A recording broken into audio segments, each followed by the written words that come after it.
So hello my champions, welcome to our channel FOB. In today's session we will discuss with the properties related to tangent. Previous video we have dealt with angle property of a circle और आज का session जैसे तुम लोग देखोगे you are going to complete the syllabus, you are going to complete the topic of circle. So without wasting much of your time, let's begin our today's session. It is going to be an interesting session. So let's begin. और एक और important बात before starting my video that thank each and everyone, I would like to thank each and everyone for supporting my video. So keep supporting it and please comment so that I could understand that कौन सा क्या problem हो रहा है and I can improve in the another video. So let's begin our session. आज के session में सिर्फ डिस्कशन होगा related to angles property, angle in the alternate segment of a tangent, direct common tangent and few properties of a tangent.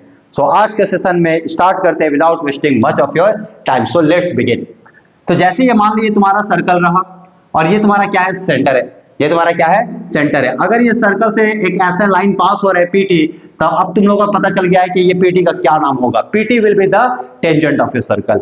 अगर ये तुम्हारा tangent रहा, ये तुम्हारा fixed point of a circle है, अगर हम यहाँ पे एक लाइन का कंस्ट्रक्शन कर रहे हैं, then this angle is going to be 90 degree, जिसका नाम है radius to the tangent will make 90 degree. और ये फिक्स पॉइंट हम मान ले ओ लिख दे रहे हैं, यहाँ पे हम क्या बोल दे रहे हैं, बी. तो यहाँ पे हम लिख सकते हैं कि angle O B T is going to be 90 degree. और रीजंस क्या लिखोगे, रेडियस टू टेंजेंट.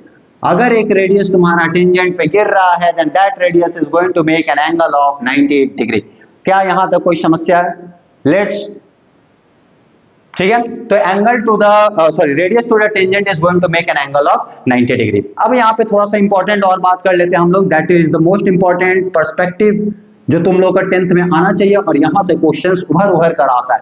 ठीक है, एकदम झुंड में क्वेश्चन आता है. ठीक है, तो जैसे कि हम बात बोले कि मान लें हम यहाँ पे बोले कि ए इज ए फिक्स्ड पॉइंट. ए हम लोग का क्या था, तो ए वाज ए फिक्स्ड पॉइंट. और ये फिक्स्ड पॉइंट से ना हम लोग क्या किए, टेंजेंट का निर्माण किए. ठीक है, दो टेंजेंट. जैसे कि मान लीजिए तुम्हारा सर्कल पे एक पहला टेंजेंट ऐसे लाई किया और एक टेंजेंट कुछ ऐसे आया और ऐसे लाइन किया. अभी इस 90 डिग्री को हटा रहे हैं और यहाँ से रेडियस को टेंजेंट को हटा रहे हैं. ठीक है, तो ये पोर्शन को हम बोल रहे हैं बी और ये मान लीजिए जो टच किया वो क्या हुआ, सी. तो if a tangent is drawn, एक टेंजेंट है, if two tangents are drawn from a fixed point, और कहां पे ड्रॉन टच कर रहा है, ये सर्कल को टच कर रहा है, then length of the tangent are going to be equal. तो यहां पे हम एक नोट करके लिख रहे हैं क्या, कि if tangent, ऐसे लिख रहे हैं tangents, ठीक है, drawn to the circle. अगर एक टेंजेंट ड्रॉन हुआ to the circle from a fixed point, और यहाँ पे फिक्स्ड पॉइंट तुम लोग का क्या है, तो यहाँ पे फिक्स्ड पॉइंट क्या है, ए है. तो tangent drawn to the circle from a fixed point are equal. आपस में हमेशा क्या होता है, आर इक्वल. इसको नोट डाउन करके लिख लेना, क्योंकि दिस इज द बहुत इंपॉर्टेंट बात और यहां से क्वेश्चंस आते रहता है कि tangent to the circle from a fixed point. ये भी इंपॉर्टेंट है कि फ्रॉम ए फिक्स्ड पॉइंट, ऐसा नहीं है कोई भी टेंजेंट सर्कल से ड्रॉ होगा वो इक्वल होगा. तो from a particular fixed point are equal. जैसे कि यहाँ पे चर्चा किया गया कि तो यहाँ पे from a fixed point tangent कौन कौन हुआ, तो पहला टेंजेंट तुम्हारा क्या हुआ, ए बी. दूसरा टेंजेंट तुम्हारा क्या हो रहा है, AC. और AB और AC आपस में क्या होगा, इक्वल होगा. हम बोले हैं कि जहां पे प्रूफ का जरूरत होगा वहां पे प्रूफ भी हम लोग देखेंगे. और यहाँ पे जैसे ये क्वेश्चंस को देखा जाए, अगर ये प्रॉपर्टी को देखा जाए तो इस प्रॉपर्टी में प्रूफ इज वेरी इंपॉर्टेंट. तो यहाँ पे हम लोग प्रूफ ही देखेंगे, पहले ये नोट डाउन कर लो. ठीक है, तो जैसे ये पार्ट नोट डाउन हो गया, अब हम लोग यहाँ पे मैटर को कुछ देख रहे हैं और समझने का कोशिश करने की व्हाई प्रूफ इज इंपॉर्टेंट. अगर हम पहला बात बोले क्या कि अगर ये सर्कल है और इस सर्कल से अगर टेंजेंट पे ड्रॉन होगा, then that is going to make an angle of 90 degree. अगर ये तुम्हारा फिक्स्ड पॉइंट है, अगर ये तुम्हारा रेडियस ये टेंजेंट है, तो यहाँ से यहाँ एंगल कितना बनेगा, तो बोलोगे 90 डिग्री. अब ये O हुआ और ये हुआ, अगर हम O और A को ऐसे कुछ ज्वाइनिंग कर रहे हैं, कर सकते हैं, कोई बड़ी बात नहीं है. तो OA क्या हो गया, ज्वाइन हो गया. क्या दो ट्रायंगल दिखा, तो पहला ट्रायंगल हम लोग बोल रहे हैं क्या, AOB, और दूसरा ट्रायंगल हम लोग बोल रहे हैं क्या, तो ट्रायंगल AOC. अगर AOB और AOC का चर्चा होगा तो यहाँ पे हम लोग देख रहे हैं क्या कि OB और OC आपस में क्या है, इक्वल है, रेडियस ऑफ ए टेंजेंट. दूसरा क्या है कि angle OBA is going to be equal क्या, तो एंगल OCA क्यों, radius to tangent is going to make an angle of 90 degree. और तीसरा बात हम लोग देख रहे हैं क्या कि OA और OA आपस में क्या है, कॉमन है। तो जैसे तीन पार्ट हम लोग को मिला कि ये पार्ट और ये पार्ट आपस में इक्वल है, ये दोनों कॉमन हो गया, ये दोनों एंगल कितना बन रहा है, 90 डिग्री बन रहा है। तो क्या हम लोग बोल सकते हैं एक राइट एंगल आ गया, राइट एंगल का ऑपोजिट साइड यानी हाइपोटेन्यूज आ गया, तो R आ गया, हाइपोटेन्यूज आ गया और क्या आ गया, साइड आ गया। तो RHS से दोनों प्रॉपर्टीज क्या हो गया, दोनों ट्रायंगल क्या हो गया, कॉन्ग्रुएंट हो गया। मतलब क्या कि ट्रायंगल AOB इज कॉन्ग्रुएंट क्या चीज से कॉन्ग्रुएंट है, तो ट्रायंगल AO और C से। और रीजन हम यहाँ पे क्या लिखे, तो RHS। क्या यहां तक मैटर समझ में आई, क्या किसी को कोई दिक्कत यहाँ पे, ठीक है। तो जैसे ही RHS से कॉन्ग्रुएंट हुआ, अभी तक तो कॉन्ग्रुएंट हुआ है, ठीक है। अब एक बात को समझना कि अगर कॉन्ग्रुएंट हुआ तो हम लोग क्या कर सकते हैं, अगर हम AO को फिक्स्ड किए, AO क्या हो गया, फिक्स्ड हो गया एक पर्टिकुलर पॉइंट पे, और हम क्या बोल रहे हैं कि ऊपर का जो ट्रायंगल है इस पे हम लोग क्या कर रहे हैं, ऐसे आके ऐसे ये चिपका, ठीक है। मतलब क्या है कि इसको हम बोल रहे हैं क्या कि इसको आकर ऐसे और इस पे क्या हो गया, फोल्ड हो गया।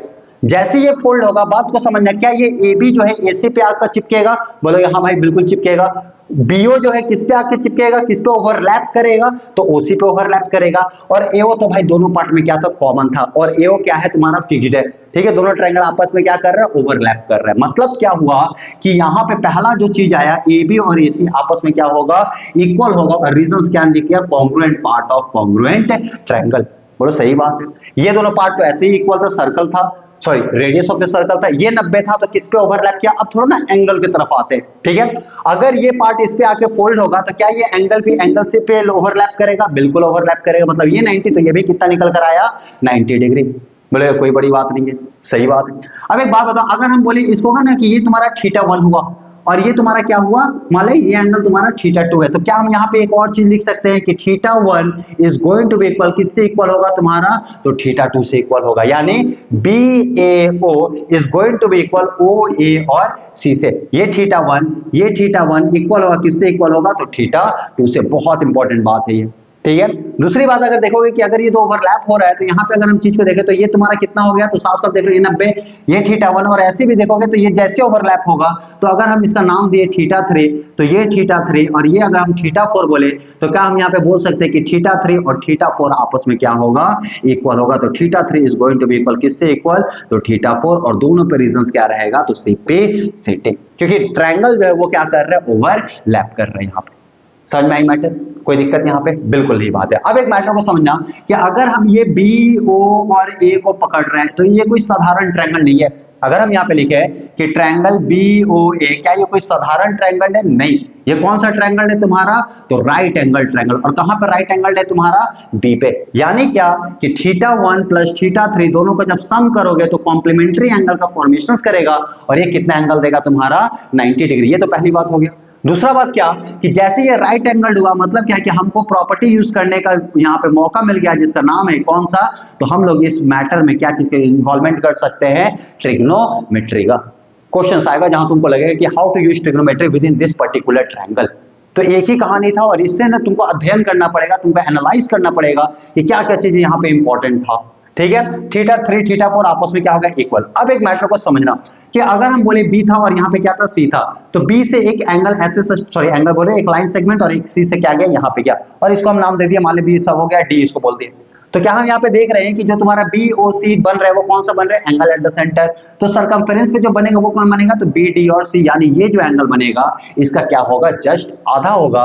मतलब अगर ये θ3 था, तो सॉरी ये दोनों एंगल मिलकर कितना बन रहा था, 2 टाइम्स θ3। मतलब ये तुम्हारा कितना हो जाएगा, θ3, ठीक है। θ3 और θ4 आपस में क्या था, इक्वल था। मतलब अगर ये तुम θ4 भी देख रहे हो, तो यहाँ पे जो एंगल बनेगा वो तुम्हारा कितना बनेगा, θ4 बनेगा।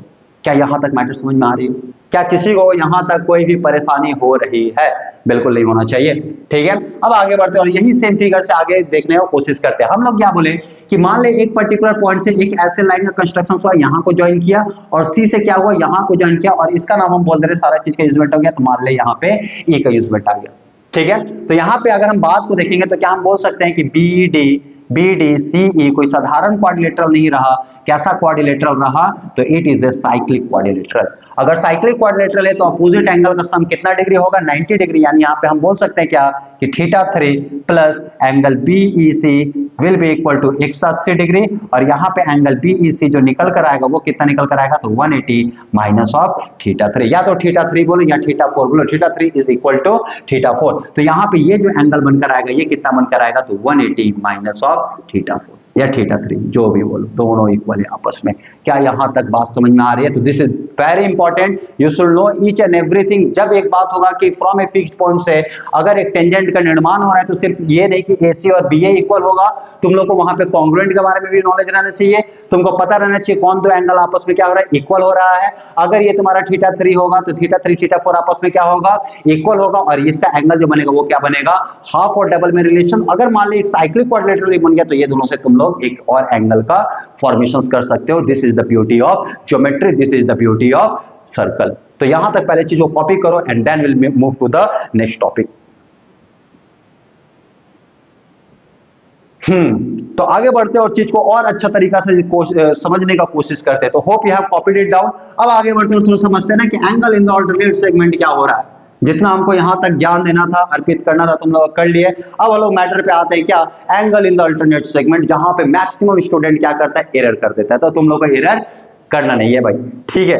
आगे बढ़ते और देखते हैं यहां पे हम लिखे क्या, angle in the alternate, angle in the alternate segment, angle in the alternate segment, ना कि अल्टरनेट एंगल का चर्चा हो रहा है। अल्टरनेट एंगल का चर्चा कहां पे होगा, तो तुम लोग का पैरेलल लाइंस के बारे में बात होगा, तब वहां पे हम अल्टरनेट एंगल के बारे में चर्चा करेंगे। बट यहाँ पे अल्टरनेट क्या रहा, सेगमेंट। सेगमेंट क्या होता है नहीं पता है तो पहला वीडियो तो देखना पड़ेगा कि व्हाट इज सेगमेंट, ठीक है। तो मान लीजिए तुम्हारा क्या रहा, सर्कल, ये क्या रहा, सेंटर। अब यहाँ पे हम क्या चीज का फॉर्मेशन कर देते हैं, एक ट्रायंगल। अब जो मेरा इच्छा करेगा ना वो बनेगा यहाँ पे AB, और ये क्या रहा, C, ठीक है। तो कब तुम लोग का ना when to use angle in the alternate segment का प्रॉपर्टी। तो सबसे पहला यहाँ जो बात लिख रहे हैं, पहले हम देख रहे हैं ना angle in the alternate segment क्या हुआ, तो व्हेन टू यूज क्या हुआ, से पहले देख रहे हैं व्हेन टू यूज। तो angle in the alternate segment का यूजमेंट तब होगा जब एक ट्रायंगल गिवन है, तो when triangle is given, when triangle is given, ठीक है। और ट्रायंगल भी ऐसा वैसा है, ट्रायंगल को ऑल वर्टेक्स, ट्रायंगल जो होगा इसका ऑल वर्टेक्स, सारा vertex should touch the circumference, should touches the circle, circle को क्या करेगा, टच करेगा। हैंडराइटिंग में एरर हो सकता है थोड़ा सा, ठीक है, तो तुम लोग मैनेज कर लेना। तो व्हेन ट्रायंगल इज गिवन, पहला कंडीशन। दूसरा कंडीशन क्या, कि ट्रायंगल का हर एक वर्टेक्स क्या करना चाहिए, सर्कमफेरेंस को टच करना चाहिए ऑफ द सर्कल। और तीसरा कहानी क्या, टेंजेंट, यही तो इंपॉर्टेंट है। टेंजेंट शुड पास, किसको पास करेगा, तो tangent should pass any sides of a triangle. कोई भी तीनों ट्रायंगल का जो यहाँ पे वर्टेक्स है, तीनों वर्टेक्स में कोई भी एक वर्टेक्स है, एनी साइड नहीं होना चाहिए। तो यहाँ पे हम लिख रहे हैं ना, tangent should pass any vertex of A triangle. कोई भी तीनों वर्टेक्स ABC से अगर एक टेंजेंट पास हो रहा है, then we can use the properties of alternate segment. अब आते हैं मैटर पे। जैसे मान लीजिए पहला बात की, ये जैसे टेंजेंट हो गया P और T, तो PT से टेंजेंट कहां को टच किया, ये पर्टिकुलर पॉइंट को टच किया, और ये क्या हो रहा है, थोड़ा सा ये क्या हो रहा है, ऐसे ऐसे सर्कल क्या हो रहा है, पास आउट हो जा रहा है, ठीक है। एंगल किसका गिवन है, एंगल इज गिवन बिटवीन किसका किसका, तो ट्रायंगल का एक साइड जिस वर्टेक्स से पास हो रही है टेंजेंट, और टेंजेंट दोनों का बीच का एंगल शुड बी गिवन। तो ये एंगल गिवन है तुम्हारा। अगर हम बोले ये x डिग्री है, तो ट्रायंगल का कौन सा वर्टेक्स एंगल होगा जो आपस में, सॉरी वर्टेक्स एंगल बोल रहे हैं, ट्रायंगल का कौन सा एंगल ये x से क्या होने वाला है, ये एंगल से क्या होने वाला है, इक्वल होने वाला है। That is the alternate segment का प्रॉपर्टी। वेरी इंपॉर्टेंट, जहां पे लड़का लोग यूजमेंट नहीं कर पाता है, एरर हो जाता है, उन लोग को दिमाग में नहीं यूजमेंट होता है कि कैसे इस चीज को इन्वॉल्वमेंट किया जाए। तो व्हेन टू यूज यहाँ पे गिवन है, ठीक है। हाउ टू यूज, अब आते हैं मैटर पे, हाउ टू यूज। तो अगर ये तुम्हारा x डिग्री रहा, ठीक है, पहले से प्रॉपर्टीज में आते हैं, तो हम क्या किए कि ये मेरा तो सर्कल था, सेंटर से क्या किए, ये लाइन को ना टचमेंट किए, कोई बड़ा बात नहीं, टच कर सकते हो, geometry is all about construction. और यहाँ पे हम कंस्ट्रक्ट किए थे। एक बात बताओ कि अगर ये जो एंगल का निर्माण होगा, मतलब यहाँ पे एंगल OC और जो P होगा वो कितना डिग्री का होगा, तो बोलोगे 90 डिग्री का होगा। Radius to the tangent is going to make an angle of 90 degree. कोई गलत बात है नहीं, मतलब यहाँ पे जो ये छोटा सा एंगल बन रहा है, ये वाला पार्ट, वो कितना बनेगा, तो यहाँ पे हम बोल सकते हैं कि एंगल C, मान ले ऐसे अच्छा से और कंस्ट्रक्ट कर ले रहे हैं, ठीक है। तो एंगल OCA का फॉर्मेशन कितना होगा, तो क्या बोलोगे 90 माइनस x डिग्री। ओवरऑल क्या था 90, ये क्या था x, मतलब ये जो बचेगा वो कितना बचेगा, तो 90 माइनस x डिग्री। अब जैसे ये लाइन को कंस्ट्रक्ट किए, तो क्या हम बोल सकते हैं कि ट्रायंगल OAC कोई साधारण ट्रायंगल नहीं है। कौन सा ट्रायंगल है तुम्हारा, तो आइसोसेलेस ट्रायंगल। अगर ये आइसोसेलेस ट्रायंगल है यानी क्या कि ये पार्ट और ये साइड आपस में क्या है, इक्वल है, तो इसका बेस एंगल यानी angle OCA is going to be equal angle OAC, क्यों, base angle of an isosceles triangle. और दोनों अगर आपस में इक्वल है तो दोनों एंगल का निर्माण कितना होगा, तो 90 माइनस x डिग्री। मतलब ये एंगल जो तुम्हारा बनेगा ये कितना बनेगा, 90 माइनस x। ये भी एंगल कितना रहा, तो 90 माइनस x। तो क्या हम ये एंगल का फॉर्मेशन बता सकते हैं, तो साफ बोल सकते हैं कि एंगल AOC कितना हो जाएगा, तो 2x डिग्री। 2x डिग्री क्यों आया भाई, ये तुम लोग का काम है बताना कि OAC इज ए ट्रायंगल, और ट्रायंगल का तीनों एंगल का सम कितना होगा, 180।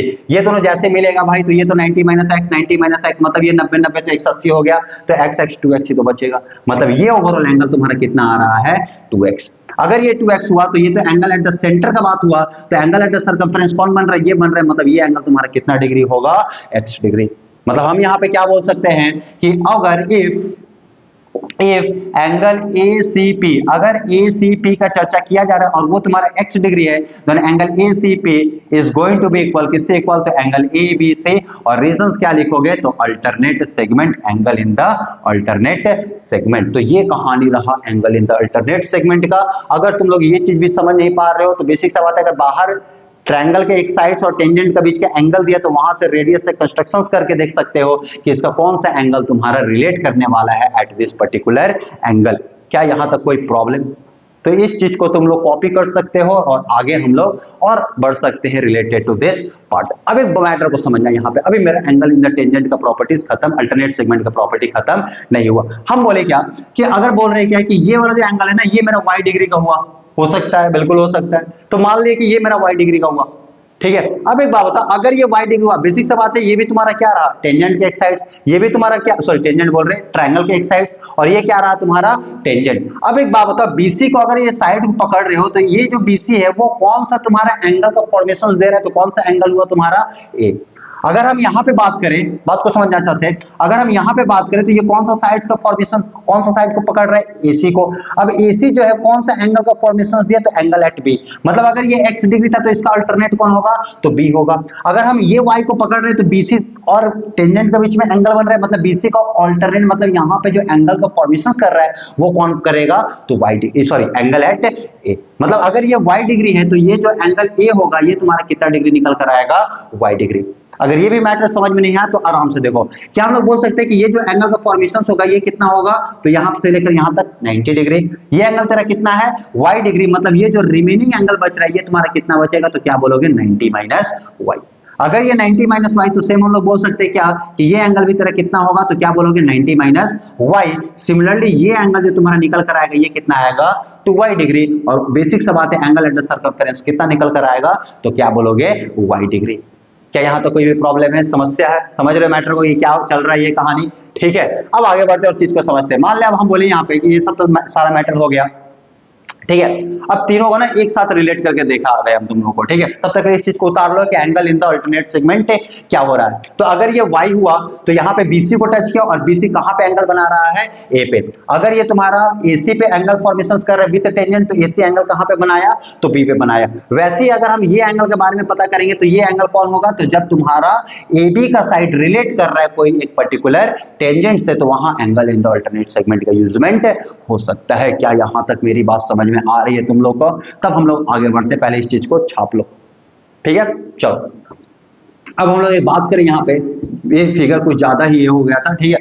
तो इस फिगर को ना एक सिंप्लीफाइड फॉर्म में हम लिख रहे हैं क्या कि ये मेरा एक सर्कल हुआ, यहाँ पे मेरा एक डॉट सेंटर फिक्स्ड पॉइंट, और ये मेरा क्या रहा, एक ट्रायंगल, ठीक है। ये पहला अगर हम बोले ऐसे, तो अगर हम बोले कि अब तुरंत बताना, अगर ये x डिग्री का हुआ तो ये साइड किससे एंगल बना रहे हैं, तो क्या बोलोगे, खटाक से ये बोलोगे ये कितना डिग्री हो गया, x डिग्री, बढ़िया बात। अगर ये मान ले y डिग्री बनाया तो y डिग्री टेंजेंट और इसको, और ये कहां पे फॉर्मेशन यहाँ पे, मतलब ये तुम्हारा कितना डिग्री का हुआ, तो क्या बोलोगे आप तुरंत सा y डिग्री। क्या यहाँ तक मैटर समझ में आ रही है, कोई दिक्कत यहाँ पे बिल्कुल नहीं होना चाहिए। अब एक बात को समझ, मान लो एक टेंजेंट ऐसे भी तो आ सकता है, कुछ इस टाइप का हुआ। अगर ये टेंजेंट ऐसे है और हम बोले कि यहाँ से लेकर यहाँ तक ये तुम्हारा z डिग्री हुआ, कितना डिग्री हुआ, z।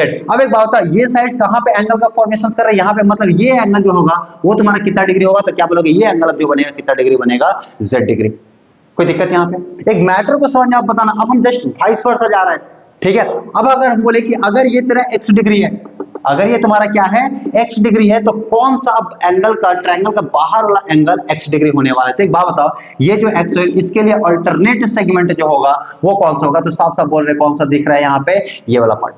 अगर हम तुमसे बोले कि मान ले फॉर एग्जांपल अगर ये वाला पार्ट मेरा x डिग्री होगा या नहीं होगा, कोई दिक्कत यहाँ पे, तो एक बात बता किसके अंदर बन रहा है, यहाँ पे। अगर ये वाला साइड को देखा जाए तो ये फिर फॉर्मेशन कहाँ पे दिया, यही पे तो दिया, तो ये भी तुम्हारा कितना होगा x डिग्री। अगर ये x डिग्री तो ये वाला भी एंगल कितना बनकर आएगा, x डिग्री। क्या यहाँ तक बात समझ में आ रही है या नहीं आ रही है, तो बिल्कुल हाँ। इसको वाइस वर्सा भी देखा जा सकता है कि अगर ये तुम्हारा बाहर का एंगल x डिग्री रहा तो क्या यहां से लेकर यहां तक हम लोग ऐसे कंस्ट्रक्शंस कर सकते हैं, मतलब ये मेरा कितना आएगा, तो भाई 90 माइनस एक्स। सिमिलरली ऐसे कंस्ट्रक्शंस किए तो ये एंगल ये वाला कितना आया, तो 90 माइनस एक्स, और ये वर्टिकल एंगल कितना निकल गया, एंगल एट ए सेंटर, तो 2x आएगा। अगर ये 2x आएगा तो ये एंगल भी कितना आएगा, x डिग्री आएगा। Hope you are getting the concept related to angle in the alternate segment. ठीक है, अगर angle in the alternate segment समझ में नहीं आ रहा है यहां तक, तो क्वेश्चंस के बाद हम लोग देखेंगे कि ये चीज प्रॉपर्टी कैसे वहां पे यूजमेंट होगा। But I have tried the best way I could to make you understand what is angle in the alternate segment का प्रॉपर्टी। ठीक है, तो आगे बढ़ते हैं और एक लास्ट टॉपिक को कवर अप करते हैं। With that we will start with some interesting questions related to tangent का properties and this angle in the alternate segment। एक और टॉपिक डालो जिसका नाम है डायरेक्ट कॉमन टेंजेंट। ठीक है, अब हम लोग कुछ और चर्चा इस पे करने वाले हैं जिसका नाम है direct common tangent and transverse common tangent. ठीक है, तो अब हम ऐसे बात किए कुछ, अब मेरा जो बात हुआ वो कुछ ऐसे हुआ कि यहां पे जो नाम लिखे, किसका नाम लिखे भाई, तो डायरेक्ट कॉमन टेंजेंट। ठीक है, जिसको हम लोग शॉर्ट में डीसीटी को भी बोला जाता है। तो यहां पे हम बोले डायरेक्ट कॉमन टेंजेंट। अब एक बात बताओ, डायरेक्ट कॉमन टेंजेंट तुम्हारा क्या होगा, और एक होता है तुम्हारा ट्रांसवर्स कॉमन टेंजेंट। बट आज हम लोग सिर्फ और सिर्फ डायरेक्ट कॉमन टेंजेंट देखेंगे क्योंकि हम लोग को और भी क्वेश्चंस देखना है। In next video we will come with the most interesting questions of CAT level, IMO level and combined defence services exam का लेवल। ठीक है, जब ये तीनों जब तुम लोग एग्जाम में क्वेश्चंस बनाओगे then you have nothing related with SSC, क्या ये कुछ नहीं लगेगा तुम लोगों को। ठीक है, 10th का level you will find that to be very interesting. So कल का सेशन बहुत नेक्स्ट वीडियो जो हम डालेंगे that will be very interesting, जहां पे higher level of thinking ability और क्वेश्चंस लेकर आएंगे। टिल देन यहाँ पे क्वेश्चंस को तुम लोग प्रैक्टिस करना। ठीक है, तो अब हम बात करें डायरेक्ट कॉमन टेंजेंट से। तो एक बात बताओ, ये डायरेक्ट कॉमन टेंजेंट पहले नाम क्या हुआ, तो हम बोले ये मेरा पहला सर्कल हुआ, और हम ये बोल रहे हैं कि ये जो मेरा सर्कल हुआ ना, ये मेरा दूसरा सर्कल हुआ, और इसको सेंटर ओ पे बोल रहे हैं और इसको सर्कल हम ओ डैश पे बोल रहे हैं। डायरेक्ट कॉमन टेंजेंट का नाम ही दिया गया क्या, एक ऐसा टेंजेंट जो सर्कल का सेंटर से पास नहीं होगा, मतलब एक लाइन सेगमेंट जो सर्कल को ज्वाइन कर रहा है उसको नहीं काटेगा ये। ठीक है, उसको बिना काटे हुए ये निकलेगा और दोनों सर्कल को क्या करेगा, टच करेगा। यानी क्या कि यहाँ पे जो डायरेक्ट टेंजेंट बनेगा वो कुछ इस टाइप का चित्र बनेगा। बोलो हाँ या ना, तो बोलोगे हाँ बिल्कुल ऐसे बनेगा, कोई इसमें बड़ी बात नहीं है। कोई बड़ी बात है नहीं, मतलब पीटी एक ऐसा टेंजेंट है जो दोनों सर्कल को क्या कर रहा है, टच कर रहा है। दोनों सर्कल में क्या है, कॉमन है। क्या ये सर्कल का जो सेंटर वाला डिस्टेंस बन रहा है, क्या ये सेंटर का डिस्टेंस को पास कर रहा है, तो बिल्कुल पास नहीं कर रहा है। क्या यहां तक मैटर समझ में आ रही है? आगे बढ़ते हैं और इस चीज को समझने को और कोशिश करते हैं। यहां पे अब हम बोले, अब हम यहाँ पे क्या बोले कि ये मेरा सर्कल जो है ना, ये मान ले मेरा रेडियस r1 का है और ये मेरा रेडियस r2 का है। बेसिक सी बात है, r2 बड़ा सर्कल दिख रहा है तो इसका radius r2 will be greater than r1।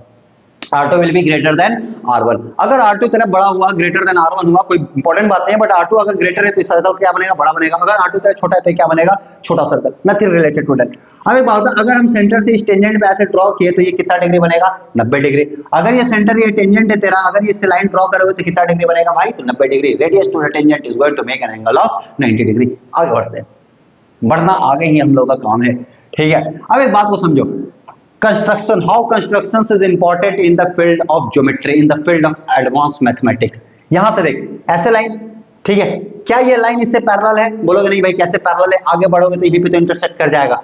लेकिन हम लोग जब इस चीज को ऐसे ऐसे किए कि एक ऐसा वक्त आएगा, एक ऐसा सिचुएशंस आएगा जहां पे ये दोनों लाइन आपस में क्या होने वाला है, तो बोलोगे पैरेलल होने वाला है।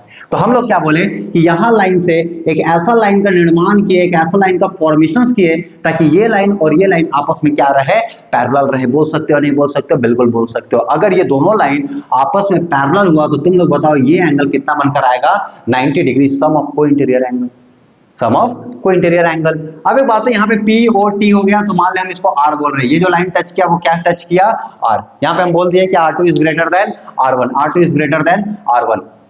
एक बात को समझना, ये OP का जो डिस्टेंस है ये तुम्हारा कितना निकल कर आया, तो बोलोगे R1। ये जो तुम्हारा O' और T का डिस्टेंस है ये तुम्हारा कितना है, तो बोलोगे यहाँ पे R2 है। कोई बड़ी बात नहीं। अगर हम तुमसे बोले PORT, ये दोनों लाइन आपस में पैरेलल है, ये 90 हुआ, ये 90 हुआ, मतलब ये ओवरऑल जो बन रहा है, ये ओवरऑल क्या बन रहा है, 90 90 90 90।